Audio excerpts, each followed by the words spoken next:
Welcome to the deep dive. Today we're tackling a really important topic, gastric cancer or stomach cancer. That's right. It's one we know can sound a bit heavy, but we're aiming to give you the clear, focused knowledge you need, especially for revision. Exactly. Think of this as cutting through the noise, getting straight to the essentials. We've looked at the key info to help you understand it better. And hopefully remember it too. So in this deep dive, we'll cover the definition, what causes it, who's at risk, How it develops, what else it might look like, how common it is. the symptoms, how doctors find it, the staging, treatments, what to expect, potential problems. We've even got some memory aids lined up. Sounds like a plan. Okay, let's jump in. What exactly is stomach cancer? So fundamentally, stomach cancer or gastric cancer is when you get this malignant growth of cells starting right there in the lining of the stomach. In the lining. Okay. It begins in that innermost layer, the mucosa. And the critical thing is its potential to grow deeper through the stomach wall and potentially spread elsewhere. Right, this uncontrolled growth. Yeah. So what drives that? What do we know about the causes? Well, like many cancers, there isn't just one single trigger we can point to. It's usually a combination of factors. Okay. But a really major player is infection with Helicobacter pylori, H. pylori. Ah, yes, H. pylori. Heard a lot about that. It's very common, and it can cause this long-term chronic inflammation in the stomach lining. For some people, that environment just makes cancerous changes more likely down the line. So that inflammation is key. What else? Chronic gastritis, which is basically that long-term inflammation, is another factor. Then there's family history. Having close relatives with stomach cancer does bump up the risk somewhat. Makes sense. Genetic links. Definitely. Certain inherited genetic mutations can predispose people. And then, of course, lifestyle factors matter too. Things like smoking and specific dietary habits play a significant role. So it's that classic interplay genetics, environment, lifestyle. Pretty much, yeah. Let's break down those risk factors a bit more then. Who is actually more likely to get this? Okay, let's categorize them. Age is a big one. It's much more common in older adults, say over 55. Right. And actually, in the UK, about half of all new cases are in people aged 75 or older. Wow. Okay. Significant. Gender, too. It's slightly more common in men than women. The ratio is around 1.8 men for every 1 woman. Interesting. And unfortunately, there's a strong link with poorer socioeconomic status. And H. pylori again? Yes, definitely circle back to H. pylori. Having the infection roughly doubles your risk overall. And there's a specific type, the KEGA-positive strain, which seems to increase that risk even further. Okay, that's crucial. What about things we can potentially change, like diet? Diet is hugely important. A diet that's consistently low in fresh fruits and vegetables. Right. And high in things like salty foods, smoked foods, preserved foods, or things with nitrates. That pattern is linked to a higher risk. So lots of processed meats, pickled stuff. Exactly. And smoking, that's linked to maybe 20% of cases, so it's significant. 20%. Okay. Any medical conditions to be aware of? Yes, certain pre-existing conditions increase risk. Things like atrophic gastritis, which is a thinning of the stomach lining, pernicious anemia, Okay. having had part of the stomach removed previously, post-gastrectomy, and a rare condition called Menetrier's disease. And family history, you mentioned that earlier? Yeah, about 5 to 10% of cases have a family link, especially in a first-degree relative. And we know about specific gene mutations, like in the E-cadherin gene, that are involved in some familial cases. Got it. Anything else? Seems like a long list already. Just a couple more key ones. People with blood group A seem to have a slightly higher risk. Relative risk is about 1.2. Blood group A, interesting. Also a condition called hypogammaglobulinemia, and higher alcohol consumption, generally defined as 3 or more units daily. Okay. Oh, and workplace chemical exposure, like in the rubber industry, has been linked. And finally, obesity, having a BMI over 30. Wow. Okay, that covers a lot of ground. There's quite a few things to juggle. Is there a way to remember the main ones? A mnemonic, maybe? There is. How about a GAS, HDS, FMBHA? AGAS, HDS, FMBHA. Okay, break that down for us. Here, A for age, G for gender, S for socioeconomic status, H for H. pylori, D for diet, S for smoking. Okay. Then FMB for family medical history, and blood group A, H for hypogammaglobulinemia, and the final A for alcohol. A GAS, HDS, FMBHA. That's brilliant. Really helpful for recall. Okay, so we know the risks. How does it actually happen? What's going on at the cellular level, the pathophysiology? Right. So it usually starts slowly. You have normal cells in the stomach lining. Uh-huh. Over time, these cells can accumulate damage to their DNA mutations. These mutations mess up the normal controls for cell growth and division. Like the brakes failing. Exactly. Good analogy. Huh. The cells start dividing uncontrollably, ignoring the signals to stop. They pile up and form a tumor. And then it spreads. Then it can invade deeper into the stomach wall, and from there, cancer cells can break off and spread maybe to nearby lymph nodes first, Yeah. and then potentially through the bloodstream or lymphatics to distant organs. That's metastasis. And those risk factors like H. pylori, they contribute to those initial DNA mutations. Precisely. Chronic inflammation caused by things like H. pylori creates an environment where DNA damage is more likely to happen and perhaps less likely to be repaired properly. It sort of sets the stage. Okay, that paints a clear picture. Now, if someone has symptoms that could be stomach cancer, what else might it be? The differential diagnosis? That's a really key point because the early symptoms are often so vague. They can easily overlap with much more common, less serious things. Like indigestion. Exactly. Yeah. So the differentials include things like simple gastritis, just inflammation. Peptic ulcer disease is another big one. Ulcers, right. GORD, gastroesophageal reflux disease. Even other cancers nearby, like pancreatic cancer or esophageal cancer, can sometimes present similarly. So you really need proper investigation to tell them apart. Absolutely. You can't just assume based on symptoms alone. Okay.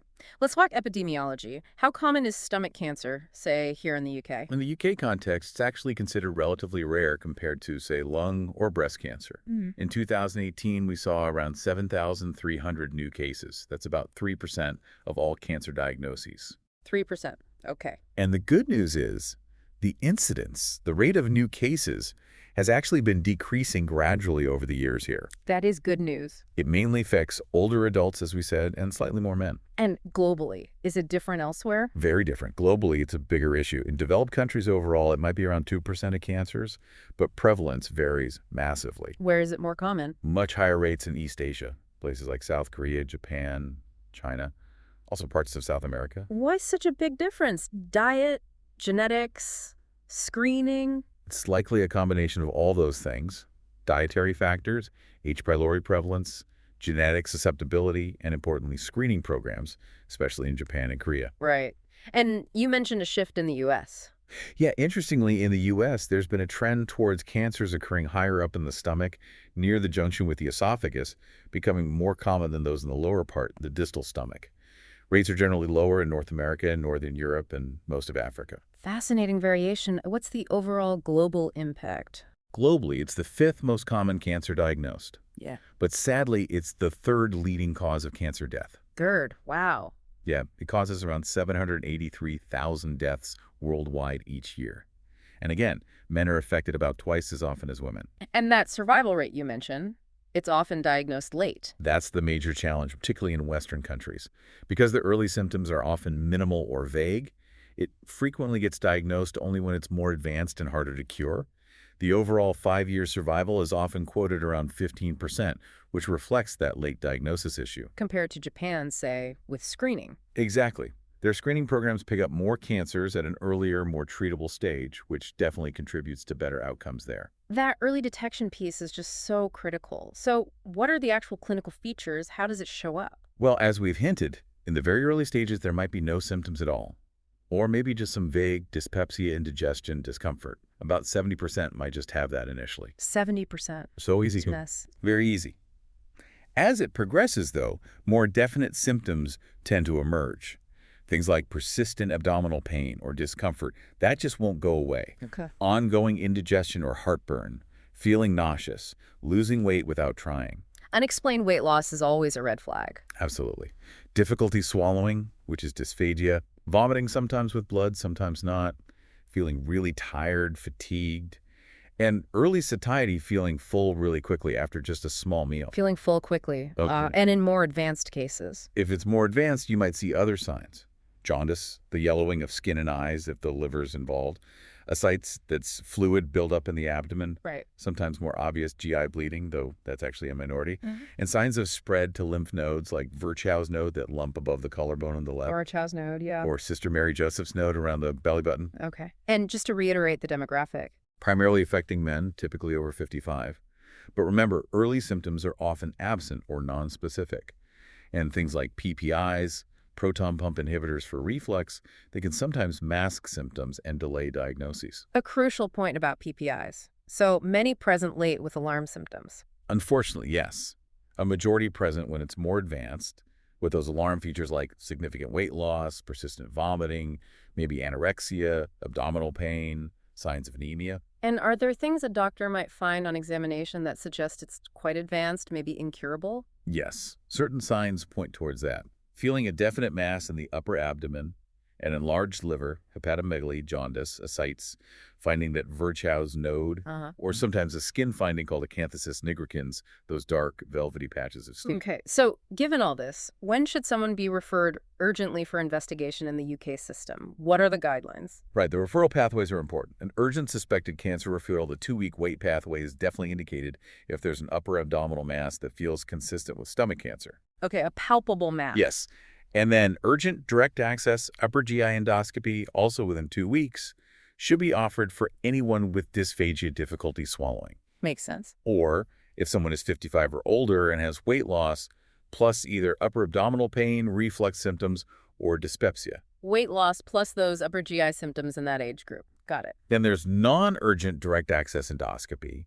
That's considered for someone who's actually vomited blood, hematemesis. Right. Or, again, if they're 55 or older with persistent dyspepsia that hasn't responded to treatment, or if they have low hemoglobin suggesting anemia, or a raised platelet count, particularly if they also have symptoms like nausea, vomiting, weight loss, reflux, or upper abdominal pain. Those guidelines are really specific and helpful. Now, for those progressive symptoms, do we have another mnemonic? We do. How about pain day few? Pain day few. Okay, what's that stand for? Pain abdominal, appetite loss or anorexia, indigestion, heartburn, nausea, dysphagia, difficulty swallowing, anemia leading to fatigue, vomiting, early satiety, feeling full, and weight loss. Pain day fewably. Excellent. Okay, so cancer is suspected. The referral is made. What investigations happen next to confirm it? The absolute key investigation is an endoscopy with biopsy. The camera test. Exactly. A flexible tube with a camera goes down into the stomach. The doctor can see the lining directly, look for any abnormal areas, and take small tissue samples biopsies. And the biopsies are crucial. Crucial. They go to the lab, get looked at under a microscope, and that confirms if cancer cells are present and tells us the type of cancer cell. What else besides endoscopy? CT scans are vital, usually of the chest, abdomen, and pelvis. These help stage the cancer, see how big it is, if it's grown through the wall, if it's spread to lymph nodes or other organs like the liver or lungs. Staging scans? Okay. Blood tests. Routine blood tests, yes. Full blood count to check for anemia, liver function tests. Sometimes tumor markers like CEA or CA19-9 are checked, but they aren't always reliable, especially early on. So endoscopy and CT are the mainstays for diagnosis and initial staging. Pretty much. And ideally, it's a rapid access video endoscopy to get that diagnosis and biopsy quickly. Are there any fancier endoscopy techniques being used? Yeah, things are evolving. Some places use chromoendoscopy, where they spray dyes to highlight subtle abnormalities. Oh, interesting. Or high-resolution endoscopy for more detailed images. These are helpful, but maybe not standard everywhere yet. And a really important point, any ulcer found in the stomach must be biopsied, even if it looks innocent. Why is that? Because some ulcers can actually contain cancer or be caused by it. And you need follow-up endoscopies to make absolutely sure it heals completely. Good point. Okay, let's talk more about staging. How do doctors figure out exactly how far the cancer has progressed? Staging is critical for planning treatment. We use the investigations we mentioned. Yeah. CT scans give the big picture, looking for obvious spread, metastases. Right. If the CT doesn't show distant spread, then endoscopic ultrasound, or EUS, often comes next. Yeah, it's like an ultrasound probe on the end of an endoscope. It's really good for looking at the depth of tumor invasion into the stomach wall and checking the nearby lymph nodes in detail. It helps assess if surgery might be possible. Okay, so CT for distant spread, EUS for local detail if no met's seen. Generally, yes. A standard chest x-ray is usually done too. And sometimes, depending on the situation, you might need an MRI or even a bronchoscopy or diagnostic laparoscopy, keyhole surgery, just to look inside the abdomen. And how does it spread locally? It can spread through the lymph system, through the bloodstream, or sometimes directly across the abdominal cavity lining that's called transcolonic spread. That's how you can get spread to the ovaries, for example, the Kuchenberg tumor. Kuchenberg, right. So putting it all together leads to the TNM stage. Exactly. TNM staging is the standard system. T describes the primary tumor, its size, how deep it's grown. T for tumor. N is for regional lymph nodes. Has it spread to nearby nodes? And how many? N for nodes. And M is for distant metastasis. Has it spread to faraway organs, like the liver or lungs? M for metastasis, TNM. Yeah. And based on the combination of T, N, and M, the cancer gets an overall stage, usually numbered 0 to 4. Can you give a rough idea, like stage I versus stage 4? Sure. Stage 0 is very early, just in the lining. Stage I might be a slightly larger tumor, maybe into the muscle layer, but no node spread, no distant spread. Stage 4 means it has spread to distant organs metastasis. Stages 2 and 3 are in between, with increasing tumor size or node involvement. So higher number, more advanced disease. Generally, yes. It gives everyone a common language to describe the extent of the cancer. Okay, that's clear. Now, the crucial part, management. How is stomach cancer treated? Treatment really hinges on that stage, and also where the cancer is located in the stomach. Right. For potentially curable localized disease, say stages I to 3 surgery is often the main treatment aiming for a cure. Surgery, what kind? Depends on the location. For cancers lower down, distal, it might be a subtotal gastrectomy removing part of the stomach. For cancers higher up, proximal, near the esophagus, it's often a total gastrectomy removing the whole stomach. Total gastrectomy. Wow. And nowadays, for localized cancer, it's pretty standard to give chemotherapy before and after surgery. That's called perioperative chemotherapy. Chemo before and after surgery. Why? The idea is to shrink the tumor before surgery, making it easier to remove completely, and then to mock up any microscopic cancer cells left behind afterwards, reducing the risk of it coming back. Makes sense. Any specific chemo drugs? A common one used is 5-fluorouracil, or 5-FU. 5-FU, okay. Any targeted therapies? Yes, if the cancer cells test positive for something called HER2. HER2, like in breast cancer. Exactly, the same protein. If it's HER2 positive, a targeted drug called trastuzumab is often added to the chemotherapy. Trastuzumab for HER2 positive, got it. What if a cure isn't possible? Palliative care. Absolutely. If the cancer is advanced or has spread widely, stage 4, the focus shifts to palliative care. The aim here isn't cure, but to control the cancer, manage symptoms, and maintain the best possible quality of life. What does palliative care involve? It can still involve chemotherapy, often less intensive, to try and slow the cancer growth and relieve symptoms. Corticosteroids can help with appetite. And lots of focus on managing pain, nausea, constipation, depression, and keeping the mouth comfortable. Going back to surgery for a moment, any specific techniques, like for very early cancers? Yet for very superficial early cancers, sometimes they can be removed just using an endoscope without major surgery. That's called endoscopic mucosal resection, or EMR. EMR for very early ones. For larger but still potentially curable tumors, it's the gastrectomy we talked about, partial or total. And usually that includes removing nearby lymph nodes too, often what's called a D2 lymphadenectomy, which is quite extensive node removal. D2 lymphadenectomy, important for cure. Yes, it's generally considered standard for curative intent surgery to remove those nodes thoroughly. Surgeons try to spare the pancreas and spleen if they can, and increasingly these operations are being done laparoscopically, keyhole surgery. Okay.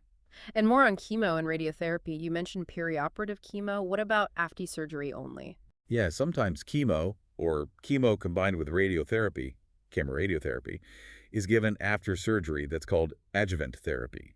It might be considered if the risk of recurrence is thought to be high after the operation. Adjuvant therapy for high risk. Right. And as we said, 5-FU is a key drug. Palliative chemo aims to improve quality of life in advanced disease. Trastuzumab for HER2 positive. And there's ongoing research into second-line treatments when the first chemo stops working. What about managing specific palliative problems, like blockages or bleeding? That's a big part of palliative care.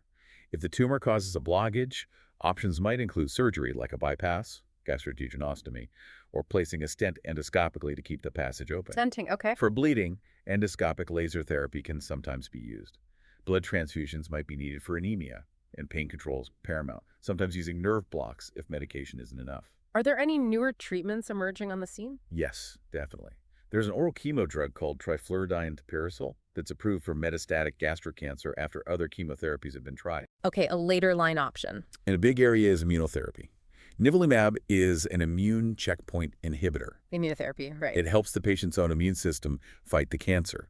It can now be used with chemotherapy as a first-line treatment for certain advanced stomach cancers, specifically HER2 negative ones that express a marker called PD-L1 at a certain level, measured by something called the CPS score. Nivolumab plus chemo for specific PD-L1 positive cases. Interesting. So treatment is getting more personalized. Exactly. It really underscores the need for a multidisciplinary team approach involving surgeons, oncologists, pathologists, radiologists, specialist nurses, all working together and following the latest guidelines. Absolutely. So what's the overall outlook?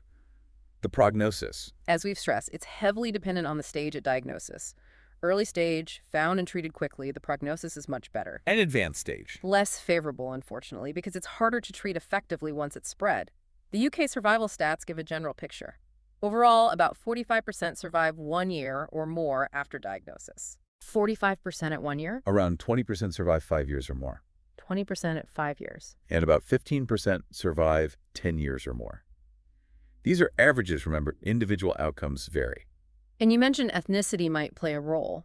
Yes, some studies suggest people of Asian ethnicity might have slightly better survival rates, though the reasons aren't fully understood. It could be tumor biology, response to treatment, or other factors. Okay. Can people do anything to prevent stomach cancer? Reduce their risks? Well, nothing guarantees prevention, but certain things likely help lower the risk.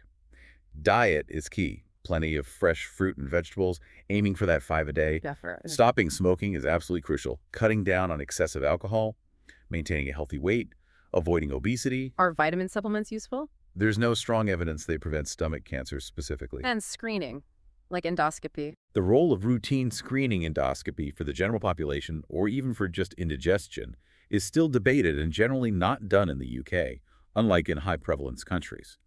Screening is done for specific high-risk conditions, like Barrett's esophagus. What about treating H. pylori? Does that prevent it? Eradicating H. pylori if you had it is generally thought to be important and likely does reduce risk, although the full long-term impact is still studied.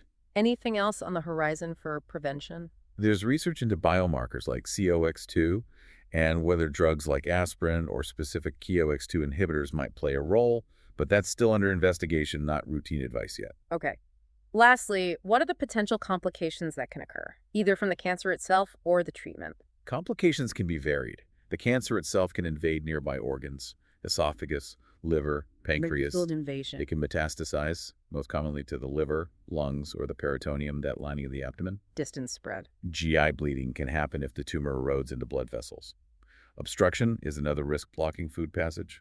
Bleeding and blockage. Malnutrition and weight loss are very common due to appetite changes and digestive issues. And, of course, a significant impact on quality of life from symptoms. Yeah, and treatment complications. Yes, surgery has risks like any major operation.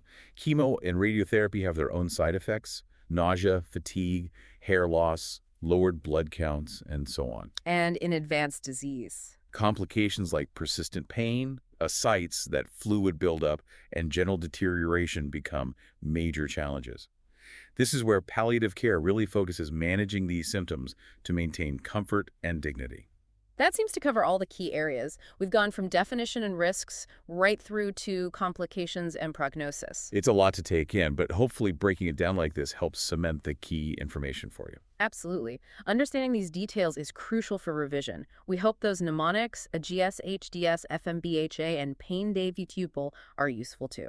Keep up the great work with your studies. It's challenging stuff, but you're getting there. And remember, for more resources and practice questions, check out passthemsra.com and freemsra.com. They're excellent sites. Definitely worth a look. Yeah. So just to leave you with something to mull over.